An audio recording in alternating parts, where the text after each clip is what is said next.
Another day, another update from Modern Warfare 2, Warzone 2, and DMZ. Not quite a title update like we ended up having to download with Season 2, but within the last 24 to 36 hours, we got a handful of adjustments to the game post-Season 2 update that should adjust and alleviate some problems, plus touch base on a few other things here being added. Now, we acknowledged this briefly yesterday. We mentioned it in the intro for yesterday's video, but I wanted to go and break these down a little bit here for you so you know everything you need to about these new changes to Modern Warfare 2. So as we go along, drop your thoughts down below. How is Season 2 stacking up or not stacking up for your expectations? Whatever the case, drop it down below. As well, check out my friends over at GFuel for 30% off select items like Hype Sauce and Starfruit Tubs, two of my personal favorites. Check that down there in the description below. And finally, we will have a second upload later tonight. We'll be going into our pick for the top 10 resurgence loadouts and weapons to use, so stick around here for that. But that said, let's jump into this update at hand. So first and foremost, before yesterday's video, we ended up seeing an update go out where they amended the patch notes for Season 2 here by including an update to the update for yesterday, Thursday, February 16th.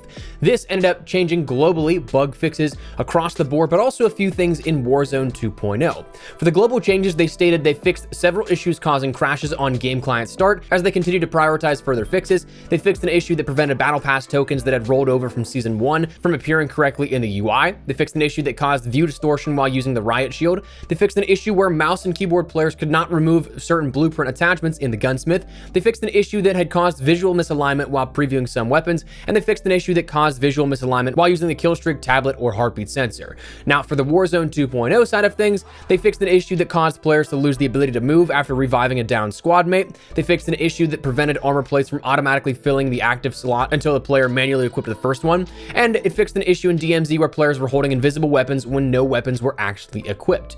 So that is something that there are a few that actually do stand out here for this. Obviously, the big ones are the crashing fixes. That was something that people could not, for the first day, get into Ashika Island and that resurgence game mode here with that. That was the big marketed thing out of Season 2. And for 12 to like 20 hours or so after the update, if I'm not mistaken, people just could not actually get into the game. So that's obviously a big one. Nice to see that fixed out. The fix for the issue where players would end up being frozen in place after reviving a downed squad member, that again was something that was absolutely a massive fix. Happened to me at one point, and it's just, you can't do anything. You can drop your inventory items if your teammates can end up picking that up and maybe saving it, but you kind of have to hope that somebody comes around and either kills you or you die to gas. And if you don't have a teammate that can end up carrying your loot, you got to hope that you're close to the edge of that boundary, because one, the gas on Ashika Island absolutely hits like a Mack truck, and two, because of that, you'd have to get in and get out very quickly to get your stuff again. Another one that's a bigger issue, but you might not have actually seen it, was mention of the visual misalignment when using the killstreak tablet. Things like your VTOL killstreaks,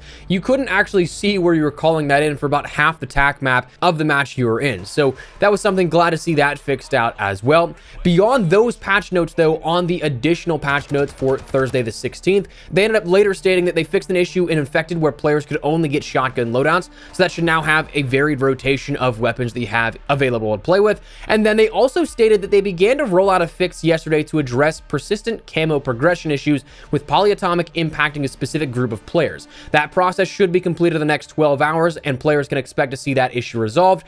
And that was what they stated. As of right now, I personally am still a little confused here on this, because it's worded as almost what we saw with the case of Season 1 and the launch here of that, where the camos, if you completed, say, Polyatomic Orion, those criteria don't require you to actually end up getting a specific weapon class gold and platinum. You just need a certain number of gold and platinum weapons to end up getting Polyatomic and Orion. So by that definition, at the beginning of Season 1, if you completed Orion camo, the M13B, the BAS-P, and the Victus XMR, those were all granted Orion camo because you already unlocked the designated criteria of 51 polyatomic weapons. So by the wording here of this, it sounds like it's reverting back to that. However, myself, and I've seen plenty of other people, not have this actually happen just yet. The new weapons are not automatically Orion, and I don't have that challenge for polyatomic for completing the assault rifles all platinum. So that, I think, could use a little bit of clarity. We'll see how that all works out in the next couple of days here, but that is something to consider as well. The final thing that we can touch on here is one that honestly is kind of surprising to me. They stated that they've released an update that allows players to unlock Season 2 weapons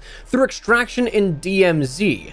So that's something that we saw with the M13B. That was the big thing with the M13 back in the launch window of Season 1, was that was the only way to unlock it. You had to go in, defeat the chemist, extract with the M13 blueprints, and then you ended up getting the M13B unlocked at its base for your account. Now, you could end up going in and cheesing that, where you would end up having the M13B, you could drop it for your teammate and then immediately exfil, and then they'd have it also.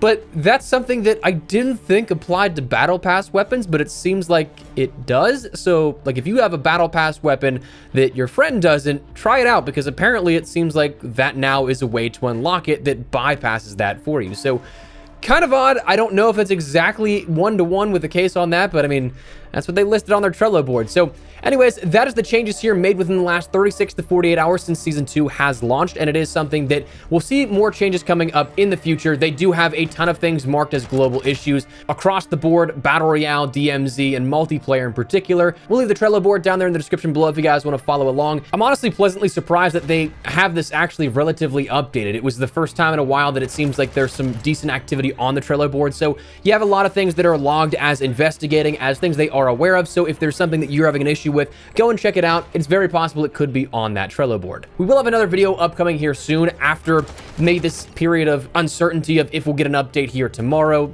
the next day, or the day after. If we sort of see some stuff subside, that's when we can kind of definitively say, okay, these changes are going to be coming in the next update, which is unfortunately probably going to be like the mid-season update, but I'm assuming we're going to see a lot fixed out before then. Even still though, if that is the case, the nice part is that right now it seems like we only have a little more than 50 days on Season 2, so that means that we're going to see a Season 3 launch date in April, and then right now I think it's rumored that we're going to see March 15th is the mid-season update, so less than a month away at that point, in which we'll get some new content, a new map for multiplayer, and it seems like an actually new map. But beyond that, of course, any fixes that don't quite make it, any hot fixes that come up in the next couple of days here. But that said, wanted to fill you guys in here on everything you needed to know, but for now, that's what we're gonna call it. So before we wrap everything up, make sure to check out my friends over at GFuel, linked in the description below. This month, for the month of February, they have a few items that with code espresso gets it up to 30% off, 20% off on everything, but some items are 30% off. Two of the ones that stand out to me are Starfruit and Hype Sauce. Those are two of my favorite tubs. They're in my daily rotation of flavors that I'll end up having. I'll have a cup of GFuel a day. It's like my coffee in the morning. So if you guys want to pick those up or check something out for yourself, make sure to head on over to the link in the description below and use code espresso for upwards of 30% off your entire order. But that said, that's what we're going to call it. So let me know your thoughts down below. Are you guys liking Season 2 so far? Are you guys liking multiplayer, DMZ, Warzone 2 in particular? Whatever the case, drop your thoughts below. But if you enjoyed the video, if you found it at all insightful, do me a favor and drop a like on it. And as well, if you're new to the channel, make sure you subscribe so you don't miss a single thing regarding all things Modern Warfare 2, Warzone 2, and anything COD related. But for now, I'll see you guys later. Of course, we're going to have that second video going up later tonight, the top 10 resurgence loadouts here that you should be using. Stick around on the channel if you guys are at all interested in that. But for now, thanks so much for watching. My name is Espresso. I'll see you guys later. Take care and peace.